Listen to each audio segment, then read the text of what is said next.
Juan capítulo 18. Ahí estamos, en Juan 18. Yo te voy a pedir que me regales tu mente estos segundos para explicarte lo que vamos a leer. Lo que vamos a leer, fíjate, aquí en Juan capítulo 18, en lo que lo buscas,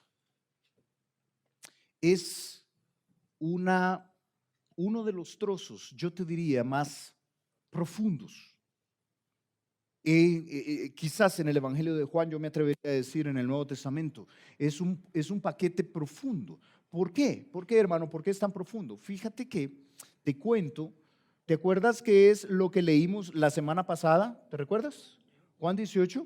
Juan 18 comienza estando en el huerto, ahí en el monte de los olivos, atravesando el torrente de Cedrón. ¿Te acuerdas? Él está en el huerto de Getsemaní. Ahí comienza Juan 18. Luego vimos esa misma noche cómo es llevado a la casa de ¿quién? Del sumo sacerdote. Pero fue presentado delante de Anás. Y luego fue llevado donde Caifás. Y yo te explicaba cómo es que los dos pueden ser sumos sacerdotes. Es un sumo sacerdote y otro sumo sacerdote. Y ambos, fíjate, hacen el interrogatorio. Fíjate, quiero que me sigas. Esta historia, obviamente, la pasión de Cristo, si quieres verlo de esta manera, es una historia que está descrita en los 4 evangelios. Está descrita en Mateo, en Marcos, en Lucas y en Juan. Y los otros 3 evangelios nos dan diferentes detalles de cómo va sucediendo la historia. Pero Juan, yo quiero recordarte que Juan fue escrito probablemente 25, 30 años después que estos otros evangelios. Juan es uno de los escritores que escribió de último, allí en el primer siglo. Juan llegó a escribir incluso en el año 90, después de que Cristo había nacido, en el año 90. Todos los otros evangelios datan ahí por el año 60, 65. Y entonces te puedes imaginar, muchos piensan que Juan está escribiendo teniendo a Mateo y a Marcos probablemente a la vista. Y las historias que plantea Juan son historias complementarias. Por supuesto, en todo esto no puedes quitar la inspiración del Espíritu Santo. Es el Espíritu Santo quien inspira a Juan para escribir lo que escribió. Pero de alguna manera el Espíritu Santo guía a Juan para escribir cosas que los otros no escribieron. Uno es el interrogatorio con Anás. Ninguno de los otros habla de cómo estuvo frente a Anás. Todos hablan de cómo estuvo frente a Caifás. Y sabes que Juan no habla de eso. Juan omite el interrogatorio con Caifás. Te propongo que porque ya sabe que está en Mateo y en Marcos y entonces es complementario. ¿Sabes? Todos los evangelios nos cuentan acerca de cómo Jesús fue llevado, fíjate, de Caifás. Ahora sígueme. El proceso fue Anás primero, luego a Caifás y luego fue llevado a Poncio Pilato. Todos describen eso. Y esa es la historia que vamos a ver. Pero solo Juan nos da el detalle de la conversación que se da entre Pilato y Jesús. Solo Juan. Todos los otros evangelios, fíjate, solo nos cuentan que Pilato hizo una pregunta y Jesús no contestó nada, porque eventualmente Jesús ya no contesta nada. Pero Juan nos reporta el inicio de esta conversación. Y en el inicio de esta conversación, el Señor Jesús lo que va a plantear, ahora sígueme, Jesús está ahí, ya fue golpeado por los alguaciles del sumo sacerdote, ya estuvo con Caifás y siendo interrogado, lo han golpeado, lo han humillado, todo eso ha sucedido en la noche. Y dice acá, mira, cómo comienza nuestro texto en el verso 28. Estamos en Juan, lo vamos a leer despacio, pero mira ahí cómo comienza, para que tengas una idea histórica de qué está pasando. Estoy en Juan capítulo 18, verso 28. Mira lo que dice. Llevaron a Jesús de casa de Caifás, ¿a dónde? Al pretorio. Era, ¿qué dice? De mañana. Yo quiero recordarte que vimos que él estaba frente a Anás en la noche, frente a Caifás en la noche y la madrugada, tanto que veíamos cómo Pedro negó a Jesús. Allí te acuerdas que él claudicó ante la presión, veíamos la semana pasada, y te acuerdas que cuando cantó el gallo, yo te mostraba en Marcos capítulo 13 a qué horas cantaba el gallo, la tercera vigilia de la noche, probablemente entre 12 y 3 de la mañana, ya era de madrugada. Todo eso ha pasado Jesús ha pasado siendo interrogado, golpeado, con falsos testigos durante la noche. Y en la mañana, de hecho Marcos nos cuenta que era muy temprano en la mañana, van al pretorio. El pretorio, fíjate, es donde está el pretor. Ah, no sabías, de verdad. El pretorio es donde está el pretor, el gobernador. ¿Sabes? Era el palacio donde estaba el gobernador de Judea. Y el gobernador de Judea nos dice Lucas capítulo 3, verso 1 y 2, nos dice que era Pilato. Lo van a llevar delante del gobernador de Judea, el gobernador romano de Judea. ¿Sabes? En esta presentación en el pretorio, muy temprano en la mañana, Jesús llega desgastado, desvelado, golpeado, humillado, en un juicio injusto, que yo te demostré que era un juicio injusto. Y en este juicio injusto llega Jesús delante de Pilato. Pilato, fíjate, es mencionado en las Escrituras mucho. Por alguna razón, la importancia de este interrogatorio es muy relevante. Bueno, has oído el dicho, ¿verdad? Si cupo Pilato en el credo, sí, en el credo está Pilato. Pilato está por todos lados. Poncio Pilato es determinante en la historia de Jesús. ¿Por qué? Vamos a estudiar por qué. Pero te decía que solo Juan está allí reportando lo que Jesús habló con Pilato. Y lo que Jesús habló con Pilato, él está frente a Pilato, está siendo interrogado por Pilato. Lo que Jesús habló con Pilato, con Poncio Pilato, es algo sumamente profundo, porque la pregunta de Pilato gira alrededor del reinado. La acusación que recibe Jesús es que se está haciendo pasar por rey y quiere ser el rey en lugar de César. Ese es César, el rey de Roma, por supuesto, sí, el César. Y esa es la acusación que recibe Jesús. Y Jesús va a explicar, fíjate, va a explicar el reino de Dios a Pilato. Él va a tomar un tiempo para decirle, Pilato, te voy a explicar, en frases breves, te voy a explicar en qué consiste el reino de Dios. Y es una conversación profunda, conceptos profundos que vamos a tratar de hacerle justicia en nuestro estudio. Vamos a tratar de estudiarlos. En esta plática, Jesús nos deja ver que lo que está sucediendo, sígueme en esto, lo que está sucediendo no está sucediendo por el poder del hombre, ni por casualidad, ni porque a Dios se le escapó del control. Es una conspiración divina. Lo que está sucediendo, estoy ocupando este oxímoron, estoy ocupando esta comparación de palabras allí, es una conspiración divina, es una estrategia de establecer el reino de Dios en la tierra. Es parte del plan de Dios. Y Jesús se lo va a hacer ver a Pilato de una manera tan clara. Y yo espero que tú y yo esta mañana salgamos entendiendo la estrategia del reino de Dios. ¿Qué es el reino de Dios? ¿Por qué el reino de Dios es importante? Mira nuestro texto. Voy a tratar de leerlo tan claramente como nos sea posible. Yo te pido que le pongas sentido a las palabras. Dice el verso 28. Llevaron a Jesús de casa de Caifás al pretorio. Era de mañana y ellos no entraron en el pretorio para no contaminarse y así poder comer la Pascua. Entonces salió Pilato a ellos y les dijo, ¿qué acusación traéis contra este hombre? Respondieron y le dijeron, si este no fuera malhechor, no te lo habríamos entregado. Entonces les dijo Pilato, tomadle vosotros y juzgadle según vuestra ley. Y los judíos le dijeron, a nosotros no nos está permitido dar muerte a nadie, para que se cumpliese la palabra que Jesús había dicho, dando a entender de qué muerte iba a morir.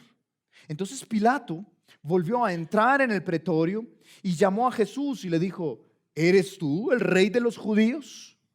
Jesús le respondió, ¿dices tú esto por ti mismo o te lo han dicho otros de mí?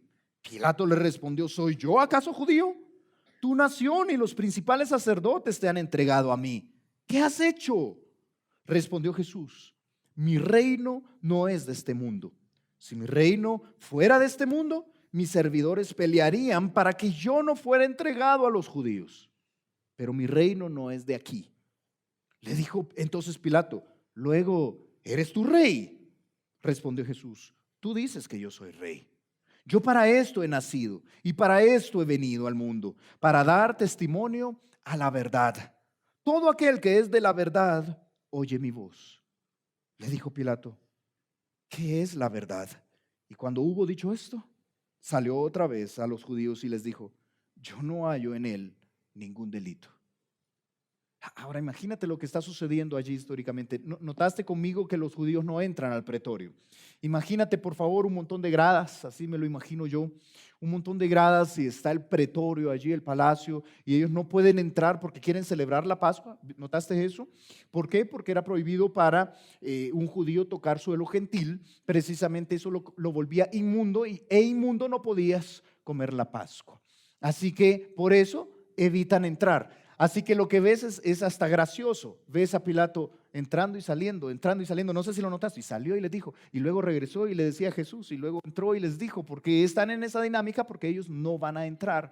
Y en esta dinámica, la acusación que le hacen, yo te decía que se nos cuenta allí en el texto que nos cuenta Lucas, en Lucas capítulo 23, se nos cuenta en el verso 2, no tenemos tiempo para verlo, se nos cuenta que la acusación que hacen es esta: este hombre ha causado sedición en el mundo, en todo el pueblo, y ha dicho que no paguemos tributo a César. Todo eso es falso. Y la tercera acusación es: este hombre dice que es el Cristo, o sea, un rey. Eso es lo que lo acusamos. Venimos aquí al tribunal, al pretorio, a hacer justicia porque este hombre dice que es rey. Ese es el problema. Por eso entra Pilato y la primera pregunta que hace a Jesús es: ¿eres tú el rey de los judíos? Este es el asunto que se está tratando acá. Jesús aprovecha este asunto y va a explicar: te voy a explicar, Pilato, como solo el maestro sabe hacerlo. Te voy a explicar la estrategia del reino, cómo funciona el reino de Dios acá en la tierra. Y eso es lo que vamos a aprender esta mañana, esa conspiración divina. Vamos a poder ver solo la mitad de este interrogatorio. Pero yo quiero que entiendas que cuando entendemos esta conspiración divina, cuando entendemos la estrategia del reino, entendemos que el reino tiene un costo. El reino tiene un costo. Vamos a ver 4 elementos de esa estrategia el día de hoy. Y lo primero que vemos es que el reino tiene un costo. El reino de Dios no fue gratis. Ahora, quizás tú estás acá y tú estás preguntando: sí, hermano, pero ¿y qué es el reino de Dios? ¿Qué es el reino de Dios? Bueno, en parte lo vamos a ir comprendiendo, pero desde ya te lo defino de una manera muy sencilla. El reino de Dios es cuando Dios reina. Ese es el reino de Dios. Es cuando Dios reina. El reino de Dios es cuando en una familia Dios dice y la familia obedece. Es cuando en la vida de un individuo Dios manda y yo obedezco. Dios reina. Ese es el reino de Dios. Lo que Jesús vino a establecer es el reino de Dios. Y vamos a entender cómo este gobierno de Dios funciona en la vida de cada uno. ¿Quieres como paréntesis? Lee conmigo nuestro texto, verso 28. Verso 28. Llevaron a Jesús de casa de Caifás al pretorio. Era de mañana y ellos no entraron en el pretorio para no contaminarse y así poder comer la Pascua. ¿Sabes algo interesante? Si quieres un detalle. Ellos están dispuestos a matar a un inocente. Están dispuestos a poner testigos falsos. Están dispuestos a cometer un asesinato, a cometer traición en todo sentido. Pero no me voy a contaminar religiosamente porque yo quiero comer la Pascua. ¿Sabes que así es la religión? La religión es así. Tú y yo podemos caer en una religión donde queremos cumplir ciertos ritos religiosos, pero por dentro estamos podridos. Es terrible, eso es lo que están haciendo estos hombres. Por cierto, el que planteó que Jesús lo que vino a establecer fue una religión, no tiene ningún sentido. Nosotros somos la iglesia verdadera porque Jesús lo que vino a establecer es esta religión. Es ridículo. Jesús no vino a establecer una religión, ya había religión allí y muy buena. Jesús vino a establecer el reino de Dios. Entonces, es totalmente distinto. Entonces vienen estos religiosos y van a entregar a Jesús. Y mira qué interesante la acusación. ¿Por qué no tomaron ellos el juicio? Dice el verso 29. Entonces salió Pilato a ellos, que es el pretor, el gobernador de Judea, y les dijo: ¿qué acusación traéis contra este hombre? Acá Lucas y Mateo y Marcos nos complementan diciendo que la acusación es: este hombre se hace rey de los judíos. Ese es el problema, Lucas capítulo 23. Y entonces dice el verso 30, respondieron y le dijeron: si este no fuera malhechor, no te lo habríamos entregado. Ahora mira la pregunta lógica de Pilato. Sígueme históricamente. ¿Por qué tenía que juzgarlo él? ¿Por qué tenía que juzgarlo Roma? Júzguenlo ustedes, judíos. Dice en el verso 31. Entonces les dijo Pilato: tomadle vosotros y juzgadle según vuestra ley. ¿Podían hacer eso los judíos? Sí. Roma les había dado cierta libertad para juzgar de acuerdo a sus propias leyes. ¿Sí? ¿Me entiendes? ¿Y podían matar a alguien? Sí, podían hacerlo. Pero aquí dice que no. Bueno, leamos. Dice en el verso 31, entonces les dijo Pilato, tomadle vosotros, juzgadle según vuestra ley. Los judíos le dijeron, a nosotros no nos está permitido dar muerte a nadie. Pero no se explica, Juan, qué quisieron decir en el verso 32, ni tenemos que nosotros imaginarnos qué querían decir. Verso 32 nos dice qué querían decir. ¿Para qué dijeron esto? Para que se cumpliese la palabra que Jesús había dicho, dando a entender de qué muerte iba a morir. ¿De qué muerte iba a morir Jesús? De cruz. Ok, sígueme. ¿Podían los judíos juzgarle? Sí. ¿Y podían matar a alguien juzgado, pena de muerte? Sí. ¿Cómo daban pena de muerte los judíos? Apedreando. Apedreando. Ok, sígueme. ¿Te acuerdas en Juan capítulo 8? No tenemos tiempo para verlo, pero le traen una mujer adúltera a Jesús. Y recuerdas que Jesús se inclina a tierra y escribe en el polvo. ¿Te acuerdas de esa historia? ¿Qué querían hacer con la mujer adúltera? Apedrearla, porque podían apedrearla. ¿Merecía la muerte esta mujer adúltera? Sí, yo te he dicho que según la ley había quebrantado la ley. Pero Jesús dice, cuando Jesús dijo, uno de los pasajes más sacados de contexto que yo he escuchado, el que esté libre de pecado, tire la primera piedra. Primero no dice así. Dice el que esté libre de pecado, el que esté sin pecado, sea el primero en lanzar la piedra. No dice tire la primera piedra. ¿Y eso qué diferencia hace? Sí, lo que Jesús estaba citando es la ley. Él estaba diciendo, ok, este proceso está sin pecado, este proceso está bien judicialmente. Si eso es así, cuando la ley establece que el proceso está bien judicialmente, entonces el acusador es el primero en lanzar la piedra. Así que hágale, quiero ver quién va a ser, porque el proceso está limpio de pecado. ¿Sí estamos de acuerdo? Estamos libres de pecado, el proceso se ha hecho bien. ¿Sabes que no? ¿Sabes que número 1 tenía que ser ante los ancianos? Número 2 tenía que ser, fíjate, el hombre y la mujer. Solo la mujer tenían ahí. El proceso estaba completamente viciado. Sus conciencias los acusan y empiezan a alejarse. Pero ¿sabes cuál es el punto acá? ¿Podían ellos matar a alguien? Sí, apedreándole. Pero ¿sabes cuál es lo tremendo acá? Jesús no tenía que morir apedreado.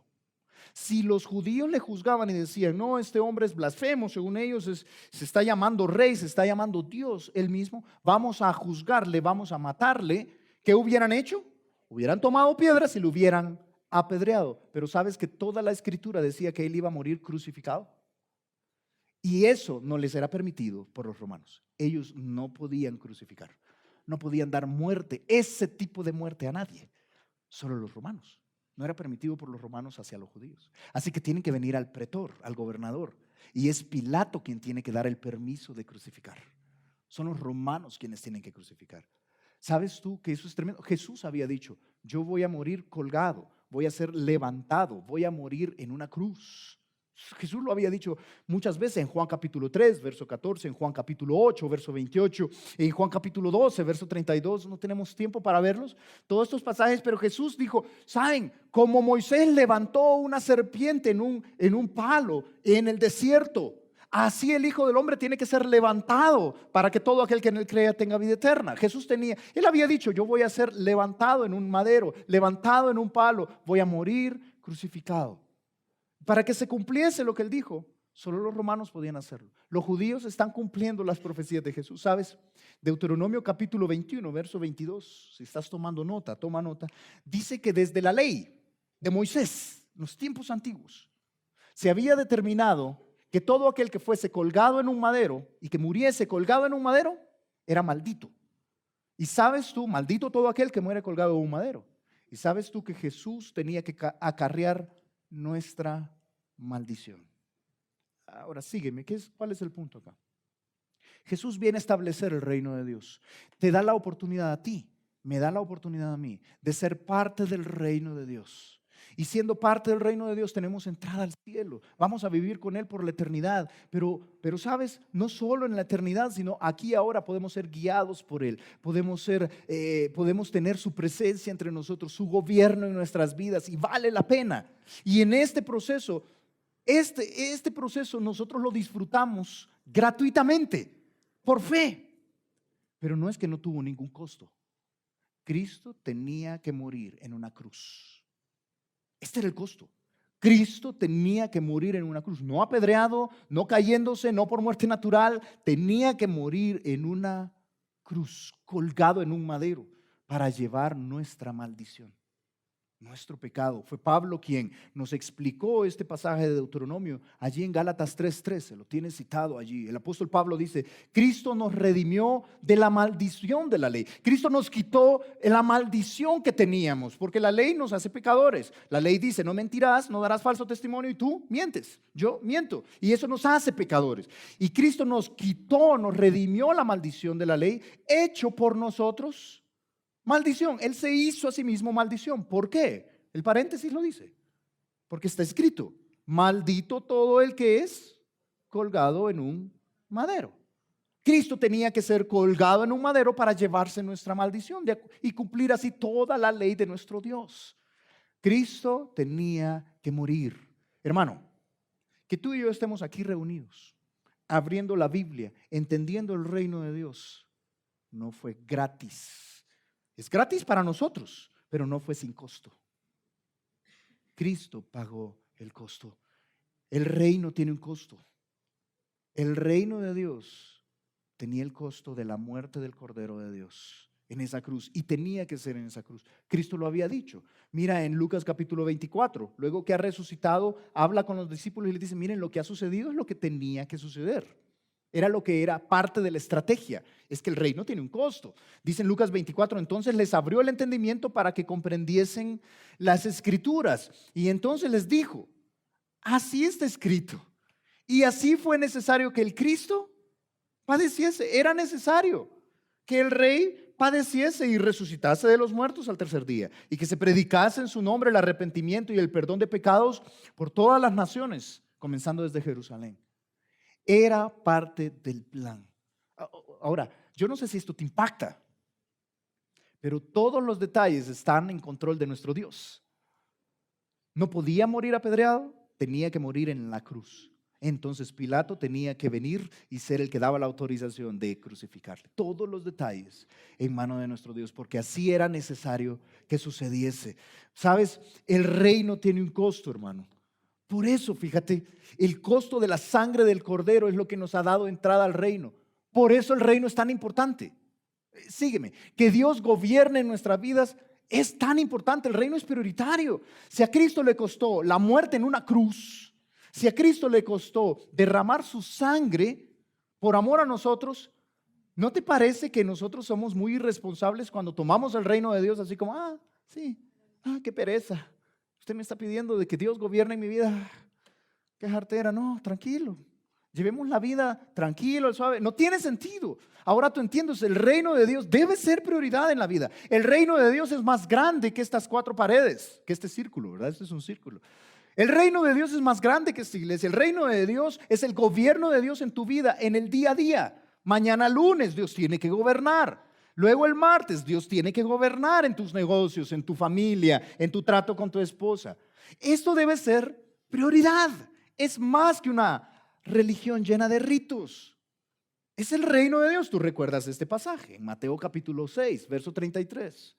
Mas buscad primeramente el reino de Dios y la justicia de Dios, su justicia. Y todas las cosas, así dice, todas las cosas. Así dice. Todas estas cosas, sustento y abrigo. Sustento y abrigos. En el pasaje de Mateo 6 está diciendo: todas estas cosas os serán añadidas. ¿Por qué te lo digo? Porque entendemos este verso, lo entendemos así. Evangélicos de mucho tiempo o religiosos de mucho tiempo lo entendemos así, fíjate. Tú y yo lo entendemos así. Mas buscad primeramente el reino de Dios y su justicia. Hay que ir a la iglesia. No está diciendo eso. Es buscar el gobierno de Dios. Parte del gobierno de Dios es que tú y yo estemos acá. Es parte del gobierno de Dios. Estamos aprendiendo acá su palabra, pero lo entendemos como: no, sí, las cosas de Dios es de darle importancia. No está hablando de eso. Está hablando de que Dios gobierne, buscar el reino de Dios en todo momento y la justicia de Dios. Y luego decimos: y todas las cosas van a ser añadidas. Así que viene un chico, yo te he contado, ¿verdad? Viene un chico llorando y dice: no, a mí, tenemos la expresión acá, ya me dejó el tren, ¿sí? Para un soltero, ya me dejó el tren, yo creo que ya no cogí ningún vagón, aquí ya estuvo, yo morí soltero, hermano, no, qué cosa. Y entonces le decimos, no, hermano, mira, busca el reino de Dios y su justicia, y todas las cosas, incluyendo la novia, todo va a ser añadido, tranquilo. Y el chico de 15 años llorando, ¿verdad? Ay, no, yo estoy desesperado, ya me dejó el tren. ¿Sabes? No está diciendo eso. Lo que está diciendo es, el reino de Dios fue tan costoso, tuvo un costo tan alto, que esto tuvo que morir para que el reino de Dios pudiese estar entre nosotros. Por favor, hagámoslo prioridad.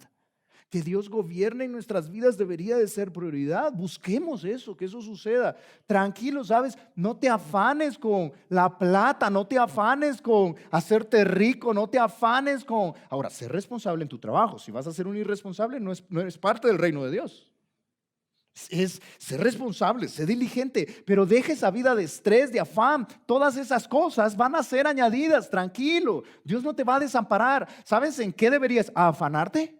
En que Dios gobierne.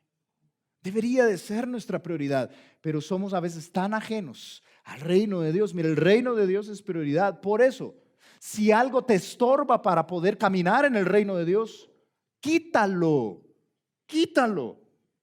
Si tú dices, no, hermano, a mí me parece, pero es que yo no quiero dejar esta relación adúltera que yo tengo. O sea, tengo mi esposa, tengo mi amante y estamos bien. Quítalo. Quítalo, rómpelo. Pero es que no sé cómo hacerlo. Yo te puedo decir, deja de hablarla y deja de buscarla. Se acabó, no es muy complicado. Quítalo. O de repente tú dices, no, hermano, yo entiendo que usted está hablando del afán, pero es que, hermano, o sea, ¿y cómo? Pues yo ya le dije que yo estoy ahorrando ya tengo la maestría para el doctorado del niño de 5 años ahorita. ¿Y cómo? Pues, ¿verdad? Estoy afanado en esto. Córtalo, quítalo. Ser responsable, pero deje ese estrés, deje ese afán. Si ese afán te separa de tu familia, si ese afán te separa del reino de Dios, ¿qué te pasa?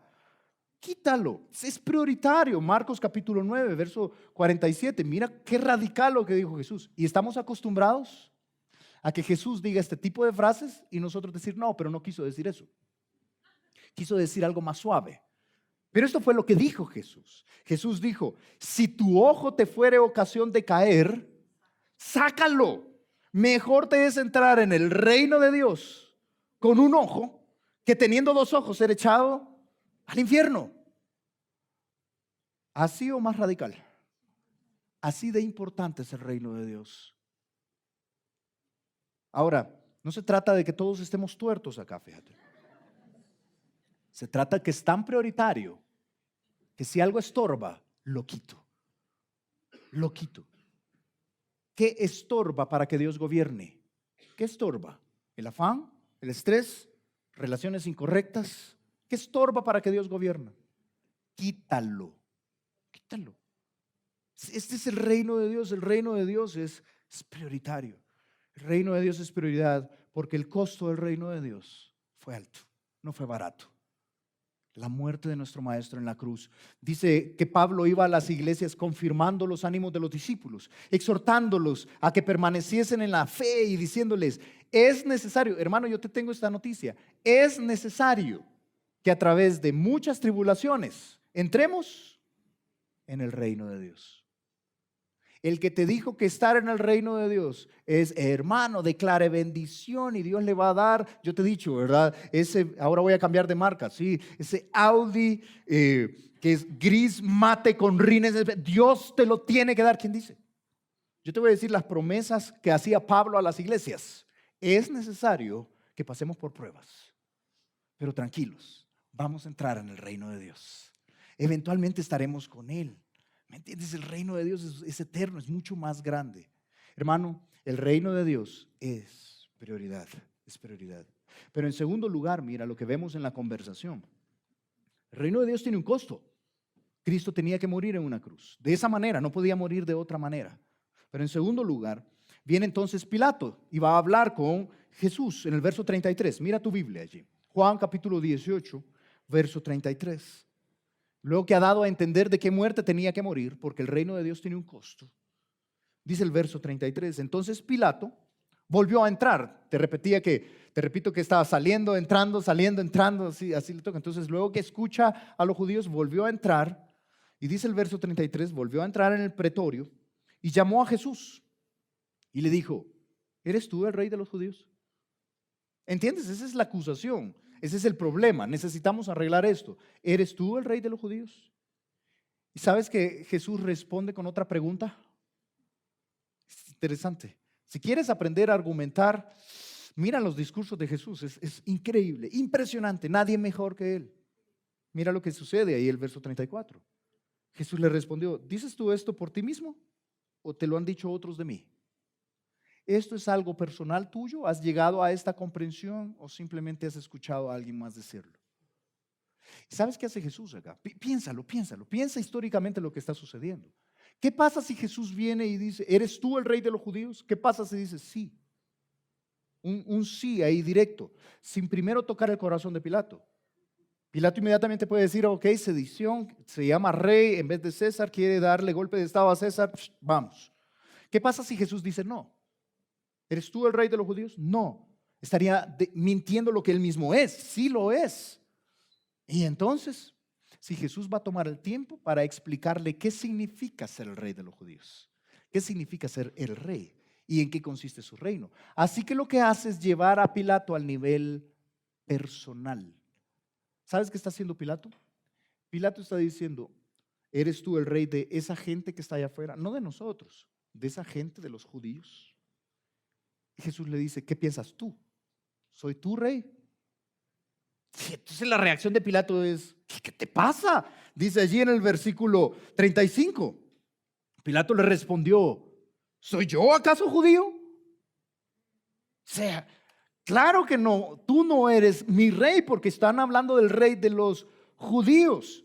Y entonces lo que hace es llevarlo a una acusación más práctica. Le dice ayer el versículo 35: tu nación y los principales sacerdotes te han entregado a mí. ¿Qué has hecho? Te estamos juzgando acá porque has hecho algo malo, no porque seas mi rey. ¿Sabes qué es, hermano?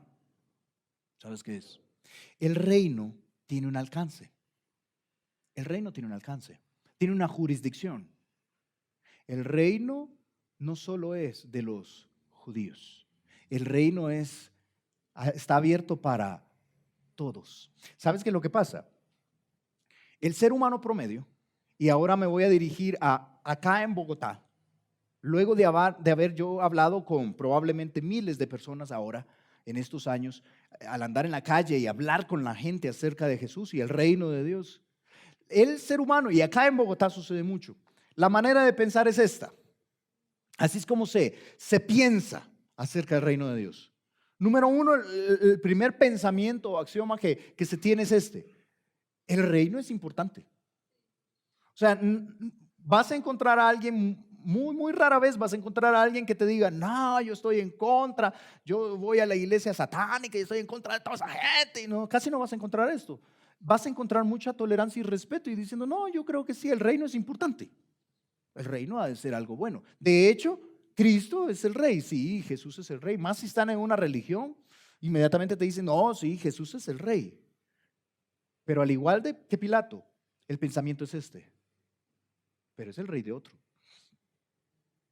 Mío no es. Mi rey. No, él es el rey. De alguien será rey. De algún reino que no tiene jurisdicción en mi vida será rey. Pero mi rey, o por lo menos no siempre. Así, ¿siempre va a dominar Jesús mi vida? De hecho, yo te planteo que lo que sigue en el pensamiento es algo similar a esto: vivir completamente rendido al reinado de Jesús, a su dominio. No sé. ¿Me entiendes? ¿Sabes qué es? Cuando presentamos el evangelio a la gente, lo que le estamos planteando es: ¿quieres que Jesús sea tu rey y domine tu vida? No, sí, lindo Jesús, lindo, un gran maestro, sus enseñanzas, no, qué cosa más preciosa. Y sí, no, Jesús es el rey, Él es el rey, lindo mi Jesús, sí, no, pero ¿es tu rey todo el tiempo? Sí, todo el tiempo, obedeciéndole en todo lo que me diga, sí, en todo lo que te pida. ¿Quién sabe? Ese es un riesgo que incluso podemos tener acá, nosotros. Jesús es el rey. El problema no es ese. La pregunta es, ¿Jesús es tu rey? Y eso es lo que está sucediendo con Pilato. Pilato está ahí y dice, no, eres el rey de los judíos. Y Jesús le dice, no, no, no, ¿dices esto por ti mismo? No, ¿qué te pasa? Yo no soy judío. ¿Acaso soy yo judío? Ese es el problema. Pero sabes, el reino está abierto para todos. Y yo quiero que entiendas que el reino de Dios, el dominio de Dios tiene un alcance para que todos entren. Hermano, todos pueden entrar al reino de Dios. Todos tienen oportunidad. Te lo vuelvo a repetir. Todos tienen oportunidad de entrar al reino de Dios. Todos pueden ser gobernados por Dios. Todos.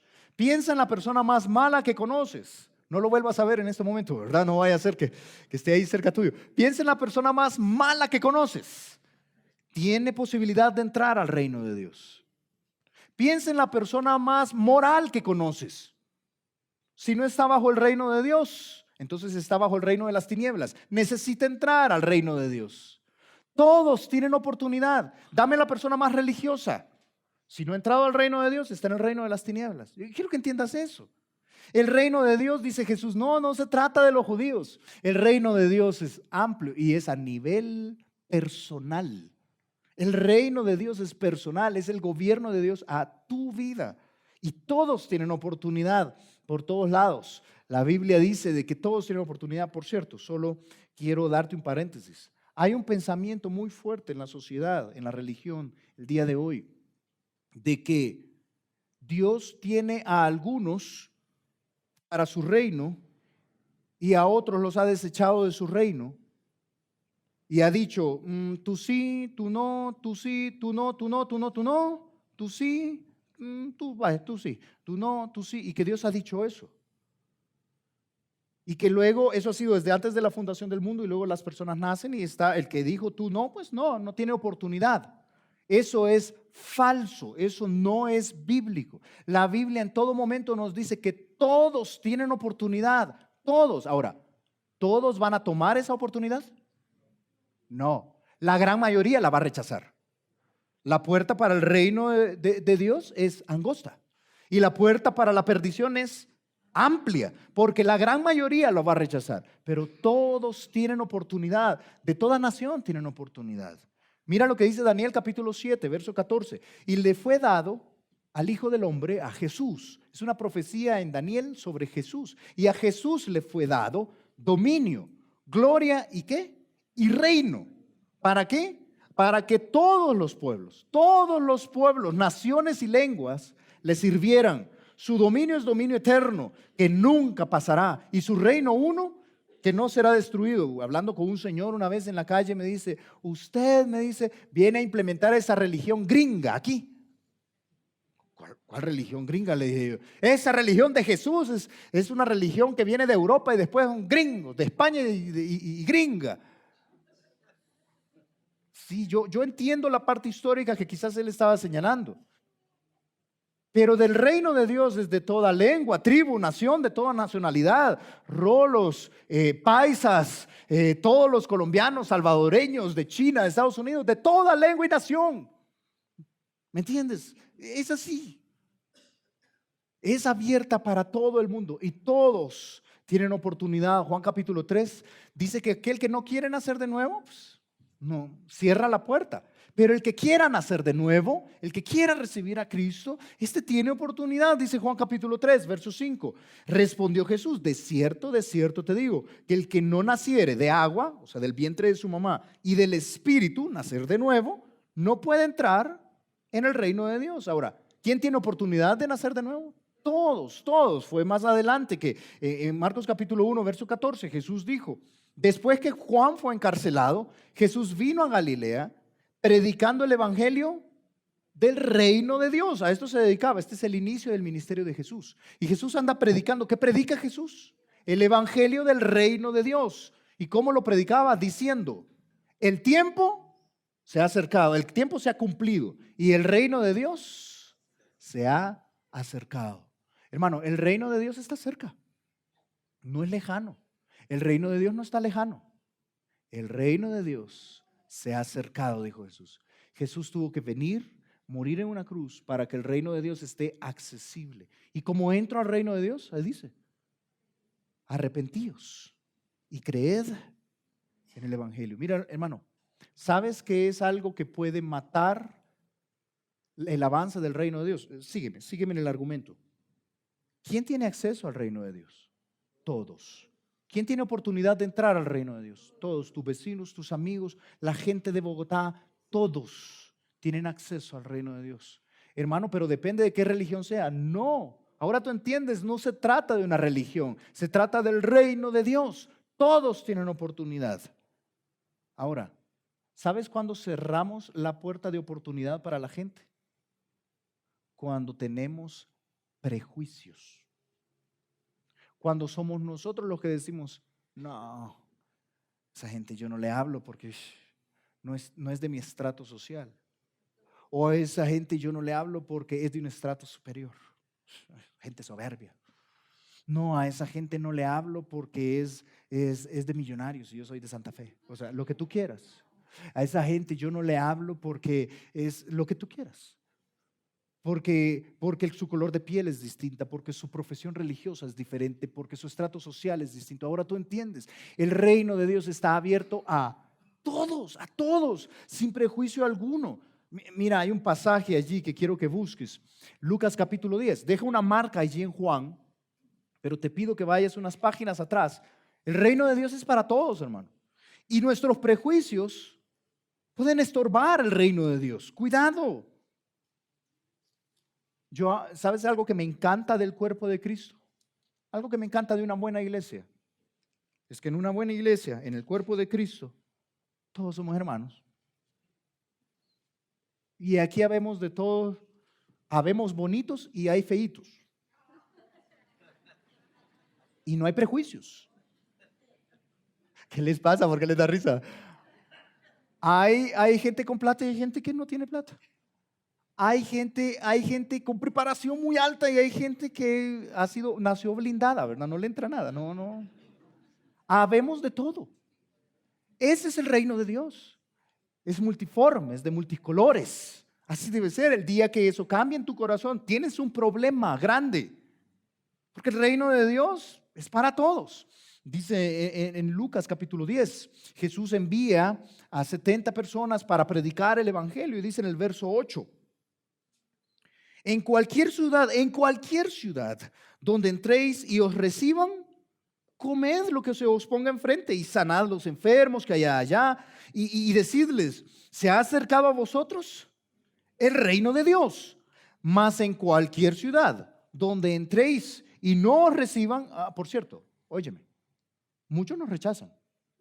Vamos a ir la otra semana a predicar el evangelio a todas las calles y vamos a ir y le vamos a decir, el reino de Dios se ha acercado, mira, ven, el reino es accesible para ti. ¿Sabes qué van a hacer? Nos van a rechazar, nos van a aventar los folletos, van a decir, no, yo no quiero nada. Pero eso ha sido así. ¿Y sabes qué hacemos con estas personas? Ahí lo que dice allí el versículo 10, mas en cualquier ciudad donde entréis y no os reciban, saliendo por sus calles decid, aún el polvo de vuestra ciudad que se ha pegado a nuestros pies, lo sacudimos contra vosotros. Pero sabed esto, que el reino de Dios se ha acercado a vosotros. Oportunidad hay para todos. Me rechazó. En vez de ponernos a llorar, decimos, bueno, qué pena contigo. Solo tienes que saber algo. El reino de Dios se había acercado. Oportunidad tienes. Ahora, si tú quieres rechazarla, recházala. Y mira, sigue allí en el verso 12. Y os digo que en aquel día, en el día del juicio, será más tolerable el castigo para Sodoma que para aquella ciudad. Claro, si el reino de Dios se acerca a una persona y esta persona dice, no, yo no quiero, bueno, fresco. En el día del juicio, ¿sabes qué es lo que va a decir Jesús? El reino de Dios se había acercado. ¿Qué pasó? Tú rechazaste. ¿Qué pasó? ¿Entiendes esto? No nos rechazan a nosotros. De hecho es lo que dice el verso 13. Ay de ti, Corazín, ay de ti, Betsaida, que son ciudades, que si en Tiro y en Sidón se hubieran hecho los milagros que se han hecho en vosotras, tiempo que sentadas en silicio y ceniza se habrían arrepentido. Por tanto, en el juicio será más tolerable el castigo para Tiro y Sidón que para vosotras. Y tú, Capernaum, que hasta los cielos eres levantada, hasta el Hades, hasta el infierno serás abatida. El que a vosotros oye, a mí me oye. Y el que a vosotros desecha, a mí me desecha. Y el que me desecha a mí, desecha al que me envió, al Padre. Es esto, ¿sabes? Nosotros vamos con las buenas nuevas del reino. Y si alguien rechaza, si tú dices, no, hermano, yo le he hablado a varios amigos, compañeros de la universidad, del trabajo, diciéndole, venga, y me dicen, ¿cómo voy a ir? Tranquilo, no te desechan a ti, desechan a Cristo. Fresco. El reino de Dios tiene que ser anunciado a todos, porque, escúchame, todos tienen oportunidad. Todos tienen oportunidad. Yo quiero que esto te quede muy claro. Por eso, hermano, vamos a predicarle a todo tipo de gente. Vamos a predicar en todo tipo de estrato, conforme a las oportunidades que nos van dando. Vamos a predicar todo tipo de color, sabor, todo tipo de persona, porque el reino de Dios se ha acercado. Jesús le dice a Pilato, Pilato, ¿dices esto por ti mismo? ¿Quieres que el reino te alcance a ti? No, yo no soy judío. Bueno, tú eres quien rechaza, pero la oportunidad es para todos, hermano. Por eso nos vas a ver cargado todo el tiempo. Luego dice, fíjate, si regresas ahí, yo te pedí que dejaras una marca. Juan capítulo 18. Pilato le dice, ¿eres tú el rey de los judíos? ¿Dices esto por ti mismo o te lo han dicho otros de mí? No, yo no soy judío. Qué pena, porque el reino te pudo haber alcanzado a ti.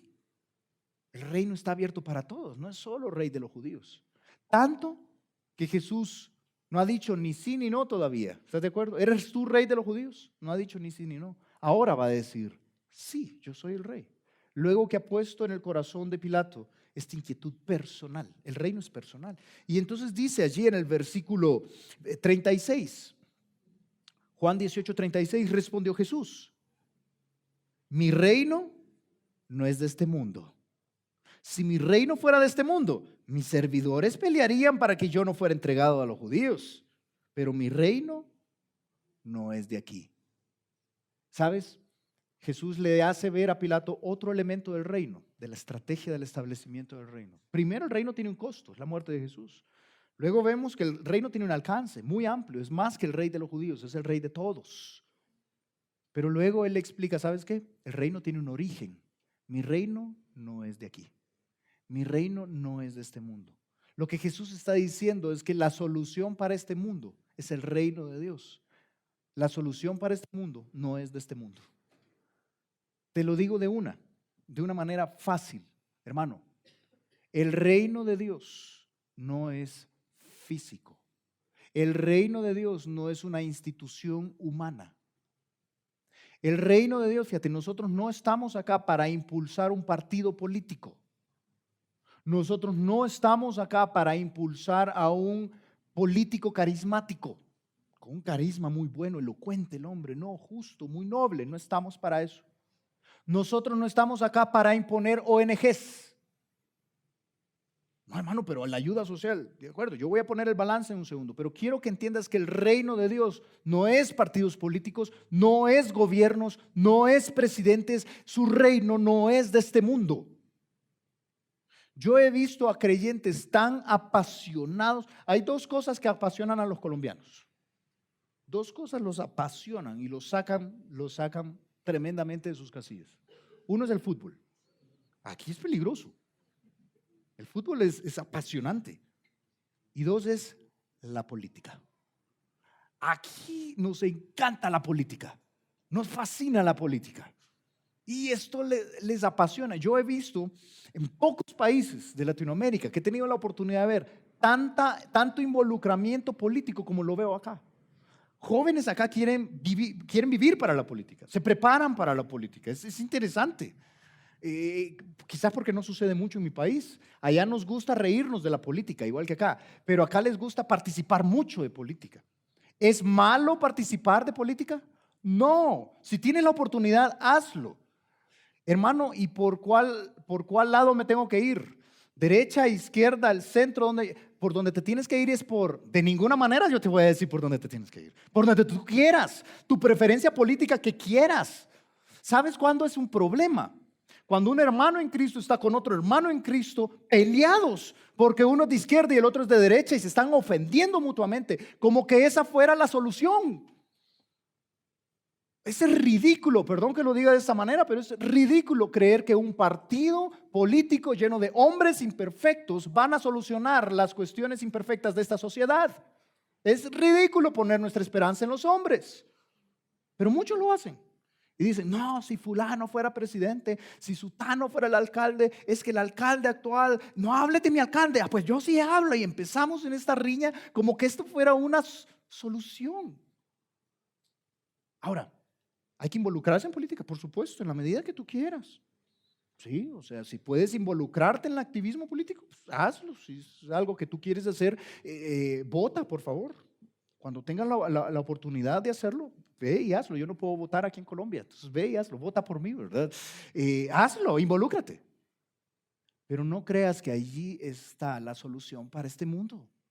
¿Sabes dónde está la solución para este mundo? En el reino de Dios. ¿Sabes cuándo hay solución? Cuando el hombre que le pegaba a su esposa ahora es gobernado por Cristo y no le pega más. Eso es el reino de Dios. ¿Entiendes esto? Cuando el soberbio que trataba mal a sus empleados y no les pagaba lo justo, ahora es humilde porque está gobernado por Cristo. Eso es el reino de Dios. Esa es la solución.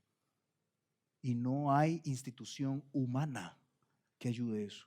Cuando los creyentes somos generosos y vemos al menesteroso y le ayudamos, guardando silencio, eso es el reino de Dios.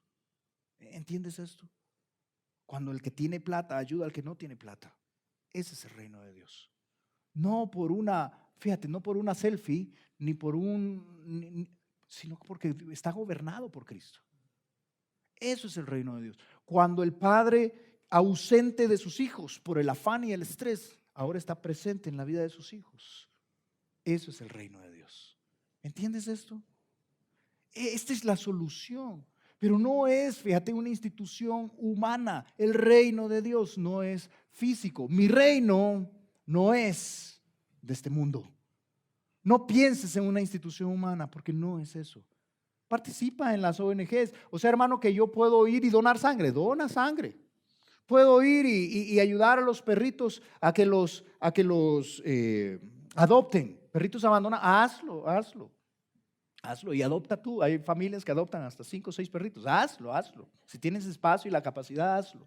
O sea que puedo participar en un orfanato. Por favor, ve y participa, hazlo.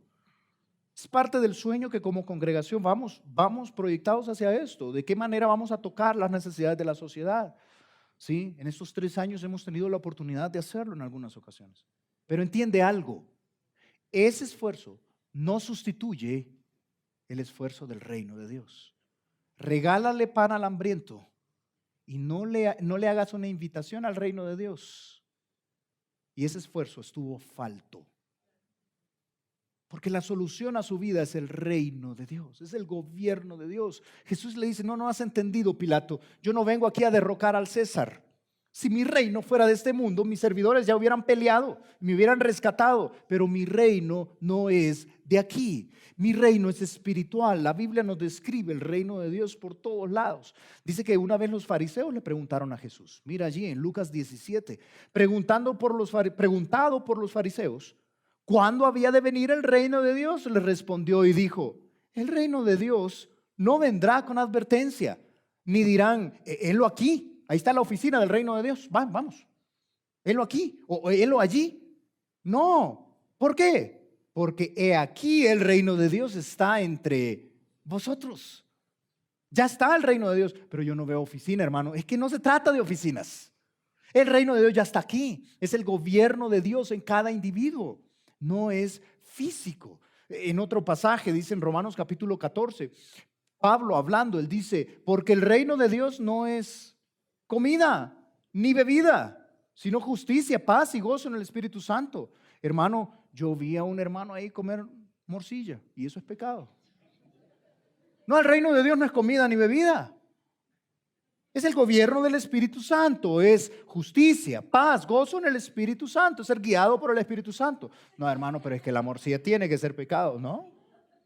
¿Me entiendes? En ese contexto está hablando Pablo ahí en Romanos capítulo 14. Quiero que entiendas esto. No estamos acá diciendo, qué barbaridad, ¿viste cómo se vistió el hermano? no vino apropiado para el reino de Dios. No se trata de vestimentas. Somos decentes, tratamos de ser decorosos porque creemos que es un lugar de respeto en la presencia de Dios. Pero ¿me entiendes? No estamos juzgando ahí, viste al hermano fulano que se hizo esto o lo otro. Entiéndeme esto, hermano. El reino de Dios es el gobierno de Dios en la vida de cada uno. Es algo interno, no externo. Lo interno produce lo externo, de acuerdo. Pero es algo interno. El reino de Dios no es comida ni bebida. Colosenses capítulo 1, verso 12, dice que hemos sido trasladados de gobiernos. Dice que con gozo damos gracias al Padre que nos hizo aptos para participar de la herencia de los santos en luz, el cual nos ha librado de la potestad de las tinieblas. Yo quiero que tú entiendas que antes estabas bajo el dominio del diablo. Y si tú estás acá esta mañana y no le has pedido a Jesús que te salve, que entre a tu vida y te perdone, estás bajo la potestad de las tinieblas. Pero ¿sabes qué hizo Jesús? Nos trasladó de la potestad de las tinieblas y trasladado al reino de su amado Hijo, en quien tenemos la redención por su sangre, el perdón de pecados. No es un cambio de religión. ¿Sabes qué es lo peor que podríamos hacer? Lo peor que podríamos hacer es montar iglesias donde se predique la Biblia y que la gente cambie la misa por el culto. Es lo peor que puede suceder. Es una religión, ¿de qué sirve eso? Y no estamos exentos de esto. ¿Sabes qué es lo que anhelamos ver? Que las personas pasen de la potestad de las tinieblas al reino de su amado Hijo. Y pudieron haber sido evangélicos toda la vida y no estar bajo el reino de Dios. Es que la gente pase de la potestad del diablo a la potestad de Cristo y que obedezca a Cristo y que Cristo gobierna. Porque el reino de Dios, entonces, fíjate, en ese sentido, escúchame, el reino de Dios es más grande que Vida Nueva. El reino de Dios es más grande que esta iglesia. Esta iglesia no tiene el monopolio del reino de Dios. El reino de Dios está por todos lados. Y tenemos hermanos en Cristo por todos lados. Porque el reino de Dios no es físico, es espiritual. Es todo aquel que ha sido sometido al dominio de Cristo. Y fíjate, solo un detalle allí, porque alguien puede estar pensando, o sea, hermano, que nunca va a tener representación física. ¿Cómo no? Eventualmente Cristo va a venir como el rey y va a sentarse. Y en Jerusalén estará su trono. Y escúchame, Él va a reinar físicamente en esta tierra durante 1000 años. Cristo va a tener su reino físico acá en la tierra. El reino de Dios va a tener una manifestación física en esta tierra. Pero ahora solo tenemos la manifestación espiritual del reino de Dios. Es el gobierno de Dios. Dice la Biblia en Apocalipsis capítulo 11, por mostrarte un pasaje. Dice, el séptimo ángel tocó la trompeta y hubo grandes voces en el cielo que decían, los reinos del mundo han venido a ser de nuestro Señor y de su Rey, de su Cristo. Él reinará por los siglos de los siglos. Sí, eventualmente tendremos un reino físico. Pero quiero que entiendas que en este momento el reino de Dios está entre nosotros. No es físico, es espiritual. Es el gobierno de Dios en tu vida. Hermano, yo te dije, vamos a tratar de hacerle justicia a este texto, porque Jesús está hablando con Pilato y está dando conceptos profundos. Y en su conversación le dice, Pilato, mi reino no es de este mundo. Mi reino no es de aquí. Y finalmente, mira, para terminar allí, mira cómo termina nuestro texto. Le dice el versículo 37, Jesús le ha dicho, mi reino no es de este mundo. Entonces le pregunta a Pilato, verso 37, le dijo entonces Pilato, luego, ¿eres tú rey entonces? Entonces eres rey. Es lo que diríamos nosotros, entonces eres rey. Y Jesús le dice, sí. Dice allí en el versículo 37, respondió Jesús, tú dices que yo soy rey. Mateo y Marcos nos lo traducen, tú lo dices. Entonces eres rey, tú lo dices, tú lo has dicho. Sí, yo soy rey. Y entonces mira lo que sucede allí. Respondió Jesús, tú dices que yo soy rey, efectivamente. Yo para esto he nacido y para esto he venido al mundo. Ojo, ¿para qué vino Jesús a este mundo? Aquí está la respuesta, Él dijo, ¿para qué? Para esto he nacido y para esto he venido al mundo. Para dar testimonio a la verdad. ¿Sabes? Es que el reino tiene un propósito. Sígueme. Jesús está explicando el reino. Le está diciendo a Pilato, Pilato, te voy a explicar el reino. Tú no lo entiendes. Tú crees que yo voy a venir a derrocar a César. No. Primero el reino tiene un costo. tengo que morir en una cruz. Segundo, quiero que entiendas que el reino tiene un alcance, te puede alcanzar a ti. Pero también el reino tiene un origen, no es de este mundo, no es algo físico. Pero el reino tiene un propósito: dar testimonio a la verdad. Y todos los que son de la verdad, dijo Jesús, oyen mi voz. ¿Sabes? El reino de Dios fue establecido en esta tierra para poder proclamar la verdad. La verdad. Hermano, yo te tengo una frase acá. Como iglesia, somos luminares en este mundo. Somos siervos que enseñan la verdad. ¿Cuál es el propósito de una iglesia? Enseñar la verdad. Enseñar la verdad. Pero te propongo que muchas iglesias locales han fracasado horriblemente en ese propósito. Y lo que menos enseñan es la verdad. Y que nosotros no estamos exentos. Que esta debe ser nuestra prioridad de todos nosotros. A tal grado que nos cuidamos unos a otros, porque como propósito tenemos dar testimonio a la verdad. Esto es lo que hacemos, lo que debemos hacer. Dice la Biblia en Filipenses capítulo 2, verso 14, Pablo: haced todo sin murmuraciones y contiendas, hagámoslo sin pelear, para que seáis irreprensibles y sencillos, hijos de Dios sin mancha en medio de una generación maligna y perversa. ¿Te suena conocido? Somos hijos de Dios en una generación maligna y perversa. Así es la sociedad. Pero sabes que en medio de esta generación, dice, en medio de la cual resplandecéis como luminares en el mundo. ¿Quién es la luz del mundo? Cristo. Pero sabes que nosotros nos volvemos como la luna. Si Él fuese el sol, porque Él es el sol de justicia, de acuerdo a Miqueas. Si Él es el sol, nosotros reflejamos su luz. Somos como luminares, somos como la luna, reflejando la luz del sol en un mundo que está en completa oscuridad. Ese es nuestro papel. Somos luminares en el mundo. Ahora, ¿cómo logramos esto? Ahí dice la primera frase: asidos de la palabra de vida. ¿Qué significa asido? Hermano, ahí está mal escrito, se dice hecho, no se dice asido, ¿verdad? No, está bien escrito porque es sin H y con S. Asido significa agarrado, cogido, teniendo la palabra de vida. ¿Sabes que nosotros no tenemos nada que decirle a este mundo si no es porque estamos asidos de la palabra de vida? Somos luminares en este mundo, asidos de la palabra de vida, para que en el día de Cristo yo pueda gloriarme de que no he corrido en vano, ni en vano he trabajado. ¿Sabes? El rey, Dios espera, el rey espera que nos ha confiado el reino de Dios y espera que seamos entonces luminares en este mundo, que llevemos frutos del reino. ¿Sabes que hablando con los fariseos, escucha esto, Jesús hablando con los fariseos les dijo esto: por tanto os digo, les dijo a los gobernantes de Israel, os digo que el reino de Dios, ¿qué dice? Será quitado de vosotros. Fue quitado de Israel.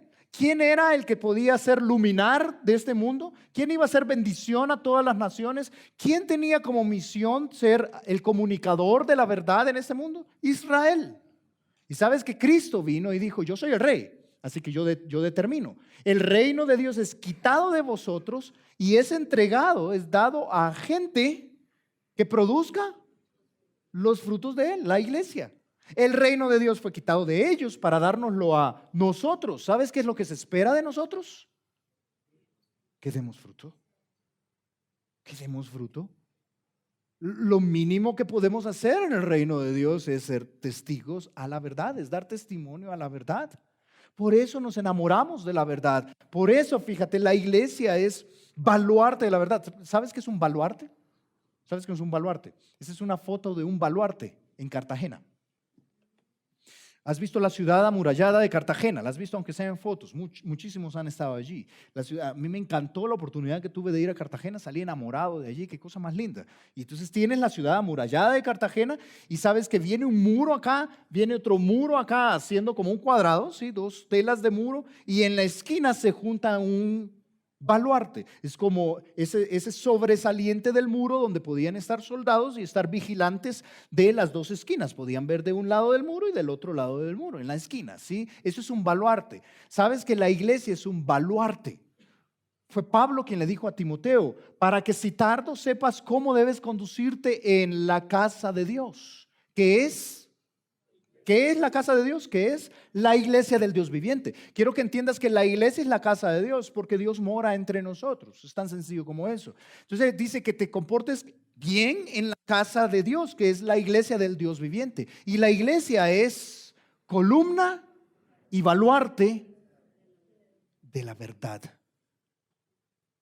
No te pierdas en el propósito. ¿Cuál es el propósito que tenemos como iglesia? Glorificar a Dios compartiendo la verdad. Somos un defensor de la verdad. Y escúchame bien. La verdad está bajo ataque. La verdad está bajo ataque. Ahorita, párate tú y habla acerca del aborto de acuerdo a la verdad. ¿Y qué te va a pasar? Habla respecto a la homosexualidad de acuerdo a la verdad. ¿Y qué te va a pasar? Van a hacer escarnio de ti y de mí. Van a burlarse porque la verdad está bajo ataque.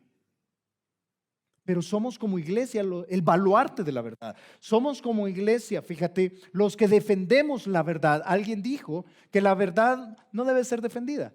La verdad solo debe ser soltada. La verdad es como un león, dijo alguien, que tú lo sueltas y él que se defienda. Yo estoy de acuerdo. ¿Sabes qué hacemos en esta sociedad? No andamos peleando con todo el mundo. Comunicamos la verdad y la soltamos y decimos, esta es la verdad. Y la verdad se defiende sola, no te preocupes. Pero somos baluarte de la verdad. Por eso, escúchame hermano, ¿qué es la verdad? ¿Qué es la verdad? La palabra de Dios. La Biblia dice de sí mismo, fíjate, que es la verdad. Cristo quiere que hagamos conocer la verdad al mundo. Dice en 1 de Timoteo capítulo 2, porque esto es bueno y agradable delante de Dios nuestro Salvador, el cual quiere, este es el deseo de Dios. ¿Quieres saber el deseo de Dios? El cual quiere que todos los hombres sean salvos y vengan al conocimiento de la verdad. Ese es el deseo de Dios. El deseo de Dios es como iglesia podamos ir y predicar la verdad y todos sean salvos y vengan al conocimiento de la verdad. Ese es el propósito. Yo te preguntaba, ¿qué es la verdad? Jesús dijo en Juan 17:17, mira cómo lo dijo. Santifícalos en tu verdad. Tu palabra es verdad. Ok, yo termino con esto, hermano. Yo no quiero cansarte más, pero no puedo apasionarme más en esto. Por eso nos apasiona la verdad.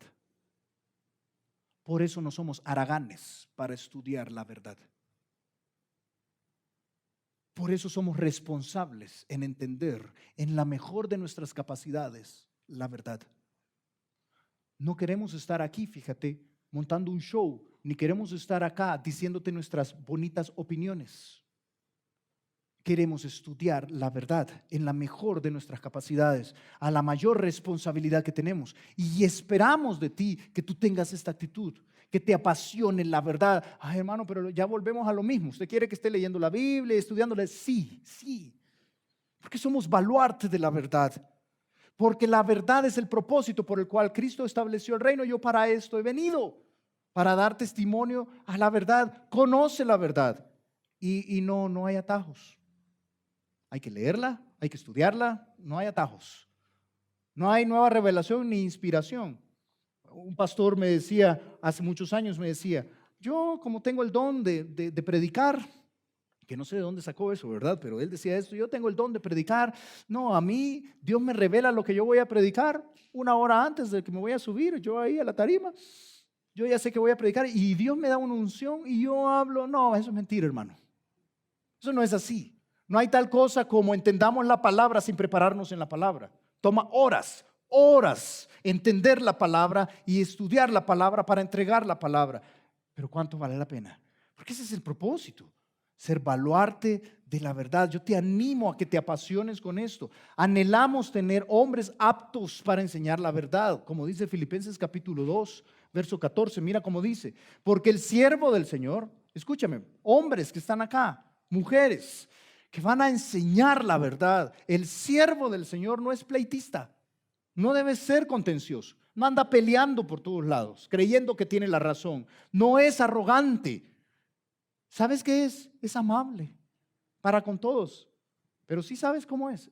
Lee la última frase. Es apto para enseñar. Es sufrido. Se sacrifica. Necesitamos en esta ciudad más líderes que no sean carismáticos solamente y se paren y den un gran discurso y todo el mundo se ría y salga feliz y diciendo, no, qué bendición. ¿Y qué aprendiste? Nada, pero qué lindo estuvo. Necesitamos gente que de verdad se meta a la verdad, a la palabra de Dios y sea apto para enseñar. Y entonces seamos baluarte de la verdad. Pero eso solo va a suceder cuando hombres, jóvenes que están acá, hombres que están acá y mujeres se apasionen con la verdad. Cristo dice, Pilato, tú no has entendido. Yo soy rey, tú lo has dicho. Es que yo para esto he nacido y para esto he venido al mundo, para dar testimonio a la verdad. Y mis seguidores se van a apasionar por la verdad. ¿Sabes por qué tienen que ser aptos para enseñar? Porque con mansedumbre deben corregir a los que se oponen, con mansedumbre. No son pleitistas, no son contenciosos. Por si quizás Dios le conceda que se arrepientan para conocer el ¿qué? La verdad. Y escapen del lazo del diablo en que los tiene cautivos a voluntad de él. Están ahí cautivos, están bajo la potestad de las tinieblas. Mira, yo no quiero hacerte más largo esto, yo sé que el tiempo ha transcurrido. Yo te dije, vamos a tratar de luchar con este texto. Pero el reino de Dios, fíjate, es lo que Cristo vino a establecer. Y el reino de Dios es la oportunidad de que Dios nos gobierne y que vivamos una vida que vale la pena vivir. Una vida que impacte este mundo de verdad, no una religión vana. Religión vana hay por todos lados, no una iglesia vana. De verdad el gobierno de Dios en nuestra vida. ¿Y cómo hago, hermano? Métete a la verdad. Y entiende que este reino tuvo un costo. Dale prioridad. Tuvo un costo, fue la muerte de Cristo en la cruz. Entiende que este reino está abierto para todos. Tú tienes oportunidad si no eres parte del reino de Dios. Tus amigos tienen oportunidad de entrar al reino de Dios. Entiende que tiene un origen, no es humano. No estamos aquí para establecer instituciones humanas. Estamos acá para que Dios gobierne en la vida de cada familia. Y es un bastión, es un baluarte de la verdad. El reino de Dios está para proclamar, dar testimonio a la verdad. ¿Sabes? ¿Viste cómo termina nuestro texto? Cuando Pilato escucha esto, le dice a Jesús, ¿qué es la verdad? Y se levantó y se fue. Y le dijo a los judíos, yo no hallo nada malo en este hombre, no lo puedo acusar. Y vamos a ver, fíjate, vamos a ver en las siguientes sesiones, estudiar el siguiente trozo de Pilato acusando a Jesús, terminando dándolo para que lo crucifiquen. Pero Pilato llegó a la conclusión, no hay nada malo en este hombre no ha hecho nada malo. Pero sabes, este mundo está haciendo la misma pregunta el día de hoy. La pregunta de Pilato, ¿qué es la verdad? Está confundido. ¿Qué es la verdad? Y tú y yo tenemos esa respuesta acá. Santifícalos en tu verdad. Tu palabra es verdad.